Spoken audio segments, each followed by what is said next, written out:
When entering an exhibition space, you typically expect to see valuable historical artifacts. But in Louisiana, there is a town that attracts tourists with 50,000 discarded items and homemade garage machines. This contrast will completely change how you view local culture. Welcome to the video, 10 Louisiana towns so weird. Here, you will discover geographical and cultural facts that do not follow standard conventions. You will observe the rural tradition of chasing poultry during Mardi Gras, and how a bricklayer created 100 concrete statues in the middle of a swamp. If you want to see the weirdest towns in this state, let's go straight to number 10. Number 10, Abita Springs. There is a small town in Louisiana with only about 2,700 residents where people turn discarded items into a tourist attraction. Not just a few antiques used for decoration, but more than 50,000 old objects, homemade machines, advertising signs, folk statues, moving models, and even hybrid creatures that look like they just stepped out of a garage joke. That place is Abita Springs. From the outside, the Abita Mystery House does not look like a famous museum. It looks more like an old gas station. If you did not know about it beforehand, many people could drive right past without thinking there was anything special inside. But once you step in, you will understand why this small town made it onto this list. This place used to be called the UCM Museum. When read aloud, it sounds like "you see 'em," meaning you've seen them. The name sounds like a joke, but it fits the experience inside perfectly. No one needs to explain too much. You just look around and ask yourself, what did I just see? Inside, there are old arcade machines, hand-cranked instruments, vintage signs, models of Southern American life, recycled objects, homemade inventions, and things that are very hard to name. One of the most famous pieces is the bassigator, a hybrid creature between a bass fish and an alligator. It makes no sense, but somehow it fits this place perfectly. What makes the Abita Mystery House interesting is that it does not feel like a normal museum. It feels more like a warehouse of memories from rural America. Objects that seem like they should have been thrown away are kept, pieced together, and turned into a world of their own. Abita Springs also has another strange layer. This town was once famous for its artesian spring water, a type of water that was once promoted as healing water. More than 100 years ago, people came here to drink the water. Later, the name Abita also became associated with Abita beer, a well-known Louisiana beer brand. So, Abita Springs is not just home to a museum of strange objects. It has healing water, local beer, garage sale finds, recycled junk, and folk imagination. This place looks as if someone gathered up all the discarded storage room junk of Louisiana, gave it a few Abita beers, and said, now go become a tourist attraction. Number 9, Mamou. If New Orleans Mardi Gras is a big street party, then Mamou Mardi Gras feels like a rural ritual set loose. There are horses, there are masks, there is Cajun music, there are people begging for food, and there is even a chicken being chased by a whole group of costumed adults. Mamou has only about 2,800 residents, but it has a very loud voice in Cajun culture. This town is known as a small capital of Cajun music in Louisiana. On a normal day, it may look like a quiet place. But during Mardi Gras, Mamou completely changes roles. Here, people do not celebrate Mardi Gras in the New Orleans style. No giant floats, no strings of beads, no tourists packed along Bourbon Street. Mamou keeps the Courrier de Mardi Gras, an older rural version of the celebration. Participants wear patchwork costumes, mesh masks, and tall pointed capuchon hats, then ride horses or walk through the countryside, asking for ingredients to cook gumbo. It may sound like a parade, but in reality, it is much more chaotic. Participants sing, dance, tease, perform, and step into the roles of masked characters. The line between spectators and participants becomes blurry. The whole town seems to agree that, for this day, things are allowed to get a little messy. The detail that makes Mamou most unforgettable is the chicken chasing tradition. The chicken is an important ingredient for the communal pot of gumbo, so the sight of grown adults in strange costumes running after a chicken through the countryside has become a very Mamou image. It is not elegant, it is not modern, but it is real, deeply local, and almost impossible to confuse with any other festival. Mamou also has Fred's Lounge, a famous bar that opens only on Saturday mornings. People go there to listen to Cajun music, dance, drink, and the show is even broadcast live on the radio. This bar is also connected to the revival of the Courrier de Mardi Gras after World War II. By February 2026, Mamou continued to draw thousands of people to watch the festival. But this time, there was one difference. The North Side Mardi Gras section, with Zydeco music and large crowds on 6th Street, was canceled. The traditional South Side Courier still took place. In other words, the street party part was reduced, but the core tradition kept going. Mamou is like a pot of gumbo that knows how to dance. Cajun music, strange masks, horses, laughter, and one chicken trying to escape the most important role at dinner. Number 8. Lutcher. In most of America, people turn on lights to welcome Santa. In Lutcher, people set an entire row of wooden towers on fire along the levee, as if Papa Noel needs a runway made of flames to find the right house. Lutcher is a very small town, with only about 3,000 residents, but during the Christmas season, this place becomes one of the strangest destinations in Louisiana. Its most famous tradition is bonfires on the levee. Residents build large wooden towers on the Mississippi River levee, then set them on fire on Christmas Eve. These towers are usually about 20 to 30 feet tall. These are not small campfires for roasting marshmallows.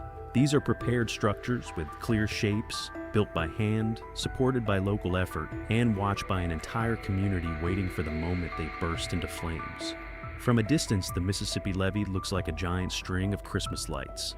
But that light does not come from bulbs. It comes from real fire, burning on a structure originally built to hold back water. Local folklore says these bonfires are meant to light the way for Papa Noel, the Cajun version of Santa Claus.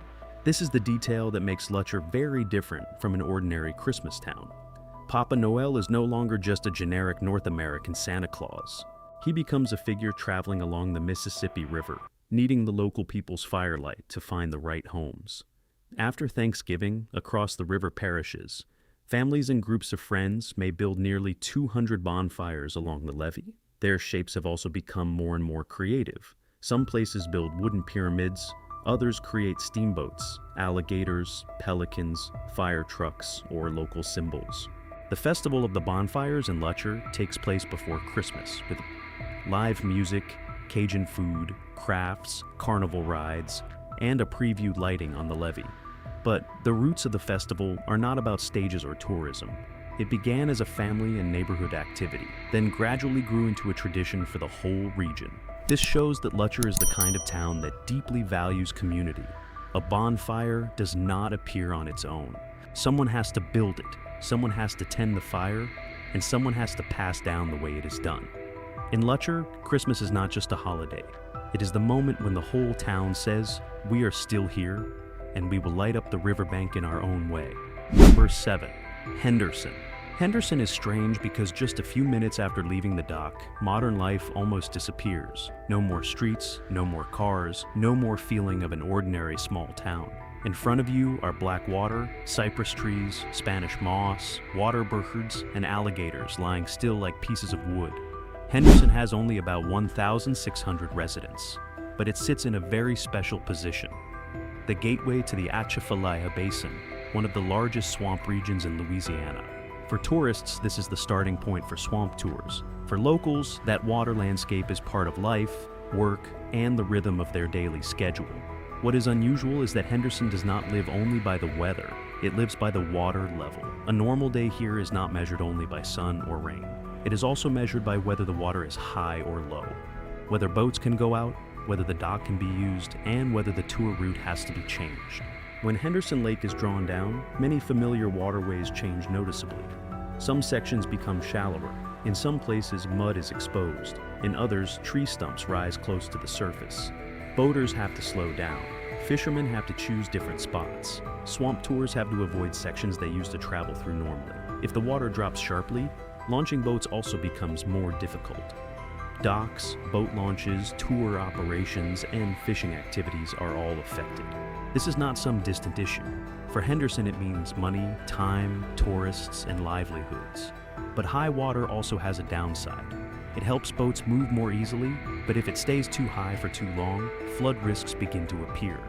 Waterfront homes, camps, houseboats, and docking areas all have to prepare. During major water level changes, houseboat owners even have to plan ahead, because their mooring spots and daily living can be directly affected.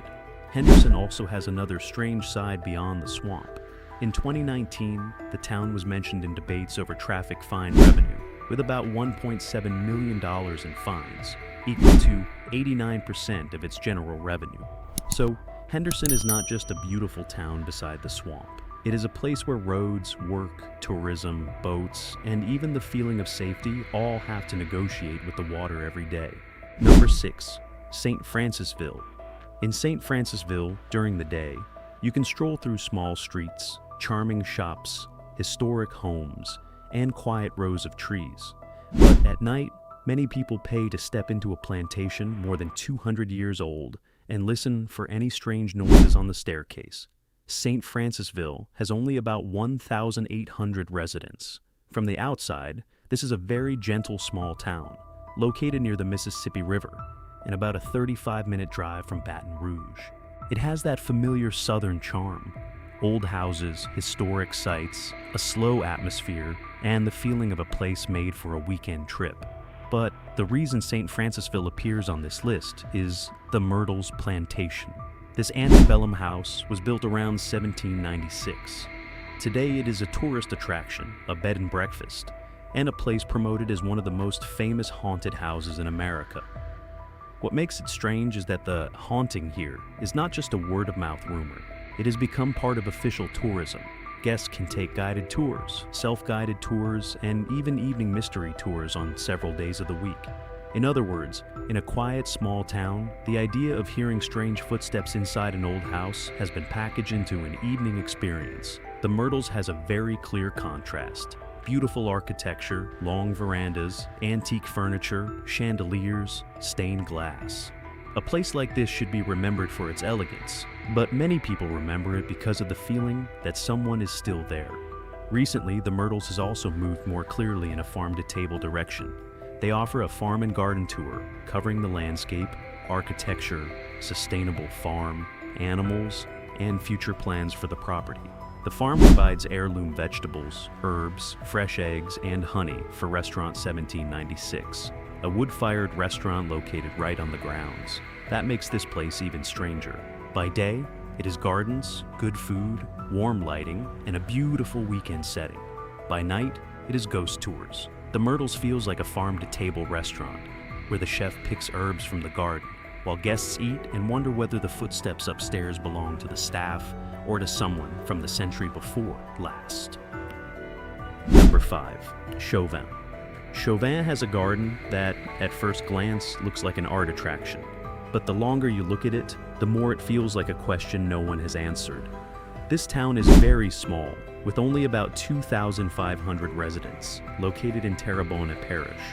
Chauvin's strangest feature is the Chauvin Sculpture Garden, located along Bayou Petit Caillou.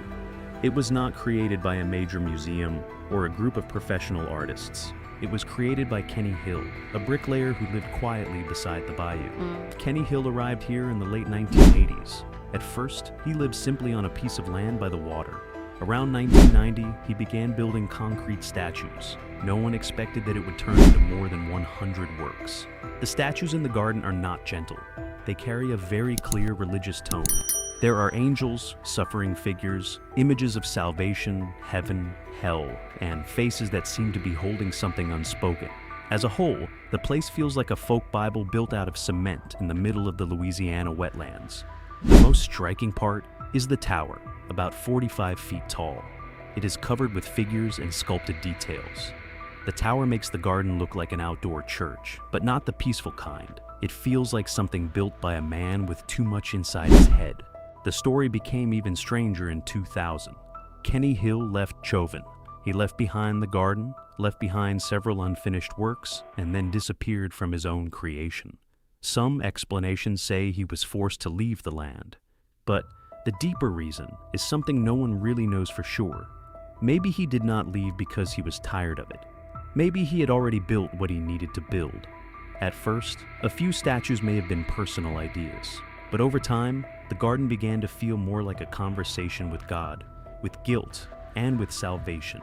If Kenny Hill had stayed, people would have asked him what each statue meant. But he left, and that silence makes everything harder to forget. When you look at this garden, what do you see? Art, a prayer, or the trace of a man trying to release something from inside himself? Number 4.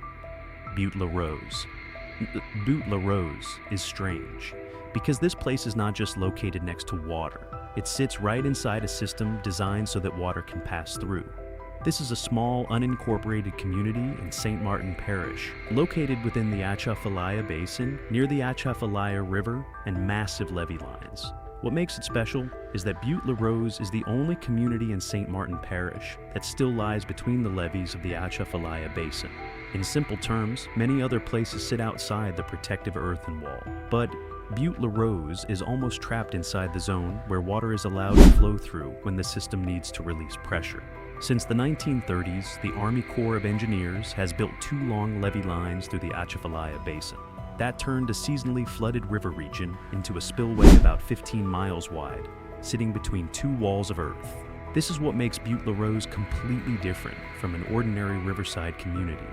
People here do not just live beside nature, they live inside a giant flood control design. Life in Butte La Rose is deeply tied to water. Fishing, crawfishing, frogging, hunting, boating. Crawfish boils beside the bayou. To outsiders, that is a swamp experience. To locals, it is their daily rhythm, their livelihood, and their identity. But when the water rises, everything changes very quickly. The memory of the 2011 flood remains the heaviest part. When the Morganza floodway faced the possibility of being opened to reduce pressure on Baton Rouge and New Orleans, this community had to prepare for the possibility of water coming in. At one point, residents heard forecasts that the area where they were standing could be flooded by as much as 15 feet of water. During flood preparations, residents have pulled trailers, freezers, refrigerators, furniture, and important belongings out of their camps before the water arrived. When water reaches homes, camps, or meter bases, the power company may cut electricity to the entire area to avoid the risk of electric shock. At the moment, the water level here is not at an alarming stage. The most recent reading is about 7.66 feet, far below the 20-foot flood stage. But as soon as the water shows signs of rising, the whole region shifts back into preparation mode. Butte La Rose is like a small town living inside the belly of a giant washing machine, except the control knob is not in the hands of the residents. It is in the hands of the Atchafalaya water level. Number 3. Dulac. Dulac is the kind of place where the biggest question is not, what is strange about this town, but how much longer can this town hold on? This community now has only a little over 500 people. It sits along the coast of Louisiana, where water is not just scenery. Water is the road, the workplace, the risk, the memory, and also the thing slowly taking away pieces of familiar land. Dulac is deeply tied to fishing. This area has charter fishing, redfish, speckled trout, black drum in the shallow waters, and larger species offshore. For tourists, it is a day out fishing. For locals, it is work, income, food, family stories, and the way they stay connected to the bayou. But Dulac is not just facing one bad hurricane season. It is facing a much longer process. The land is sinking, the marsh is disappearing, saltwater is pushing farther inland. Storms damage homes, docks, and roads. By 2025, the homeland of the Grand Caillou/Dulac Band had lost nearly a quarter of its land over the past 3 decades. This is no longer just about one stretch of shoreline eroding. This is about living space shrinking. The strangest part is that the traditions are still there, but the place that holds those traditions is becoming weaker. A community can still have its food, songs, fishing work, place names, cemeteries, and family memories. But if people have to leave one household at a time, culture can easily be stretched thin by distance. Some people want to leave because the cost of living, the economy, and flood insurance have become too heavy. But leaving is not simply changing an address. If the community is scattered, what is lost is not just houses. What is lost is a shared way of life.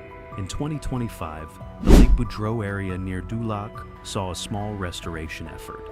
About 4,000 native shrubs were planted on 21 floating marsh terraces to reduce wave energy, hold sediment, and support the marsh ecosystem. This cannot save everything, but it shows that Dulac needs many layers of protection. In my view, the solution has to be practical. Homes need to be raised higher. Electrical systems need to be placed higher. Generators, freezers, fishing equipment, and important documents need to be protected before storms arrive. The community also needs shelter points with solar power, backup batteries, clean water, food, and a place to keep medicine. And Dulac needs to preserve its culture right now. Not as a sad souvenir, but so that if the land changes, the people will still know where they come from. If your hometown were disappearing little by little, would you stay to protect it or leave before it was too late? Number 2, Ile de Jean Charles. There is a place in Louisiana where just looking at the road leading in is enough to understand why it is strange. A very narrow 2-lane road with water on both sides. Even on a clear day, it can still flood. And that is the route connecting Ile de Jean Charles to the mainland. Ile de Jean Charles is a very small island community on the Louisiana coast. This place was once home to many generations. People lived with boats, saltwater, storms, fishing work, family memories, and low roads sitting close to the water. But today, this island is famous for a very different reason. It has become one of America's first cases of climate-driven resettlement. The most striking detail is that the island has lost more than 90% of its land area compared with the middle of the last century. This is not a small change on a map. A place that was once large enough for people to call home has gradually been broken apart by erosion, subsidence, storms, and salt water. The land did not disappear overnight. It disappeared section by section, storm season by storm season, each time the water pushed farther in. The road connecting the island to the mainland is the strongest image. It makes the story very easy to understand. This is not living near water. This is living on a thin thread between water. Every time the road floods, the feeling of isolation becomes clearer. Every time more land disappears, the question of whether to leave or stay becomes heavier. But the resettlement program is not a simple story of being saved. The new community is called New Isle. Starting in 2022, households began moving there. By the fall of 2024, about 37 residents or families had moved in. It may sound like an escape route, but for many people, leaving the island also means leaving behind memories, graves, a way of life, control, and a sense of belonging. Ile de Jean Charles is like a small neighborhood trying to hold on to a cracker slowly being dipped into water. And the biggest question is not whether the houses should be saved. The question is, when a homeland disappears, what can truly be carried with the people? Number 1, Bayou Corne. The scariest thing about Bayou Corne is that today, it can look very peaceful. Trees still grow, the water still sits calm. From above, many people might think it is just a lake in the middle of the woods. But in reality, this is the place where the ground once opened up and forced an entire community to leave. Bayou Corne was once a small community in Assumption Parish. People lived beside the bayou, with homes, boats, fishing camps, yards, and familiar neighbors. It did not look like a place where a disaster was about to happen. It looked like a quiet Louisiana community where life was tied to the water, but still felt stable. Then, in 2012, strange signs began to appear. The ground trembled slightly. Bubbles rose through the water. The air smelled like crude oil. Gas appeared in ditches, puddles, and near residential areas. These details were not scenes from a movie. They were real warning signs that came before the ground collapsed. And at first, the sinkhole was only a few acres wide, but it did not stop there. Over the years, it expanded into a body of water nearly 37 acres in size. A quiet residential community suddenly had a giant hole nearby, and that hole kept reminding everyone that the ground was no longer as trustworthy as before. The cause was more than 3,000 feet underground, connected to an underground salt cavern inside the Napoleonville Salt Dome. Put simply, beneath this community, there was a large empty space. When it collapsed, the people living above it were the ones who suffered the direct consequences. About 350 people had to leave after the evacuation order. By 2020, the Bayou Corne area had only about 32 people left. A community that once had homes, neighbors, and daily routines was almost drained away. Afterward, Louisiana tightened its rules on drilling and extraction in salt domes. That was necessary, but it could not bring back the old neighborhood the old sense of safety, or the life residents once had. Bayou Corne is a very clear reminder. Some disasters do not begin with a loud explosion. They begin with gas bubbles, a strange smell, a few small tremors. And then one day, residents realize that the most unstable thing is right beneath their feet. And those are 10 strange towns in Louisiana. The interesting thing is that the strangeness here does not come only from haunted houses, unusual festivals, or museums filled with bizarre objects. It also comes from the way people live with water, with swamps, with old memories, and sometimes with risks lying right beneath their feet. Louisiana shows us a very different version of America. Not polished, not too clean, but layered with stories. There is a place that uses fire to light the way for Santa. There is a place where people chase a chicken to make gumbo. There is a place where an entire community had to leave because the land could no longer hold them. If you had to choose the strangest town on this list, which one would you pick? Leave your comment below.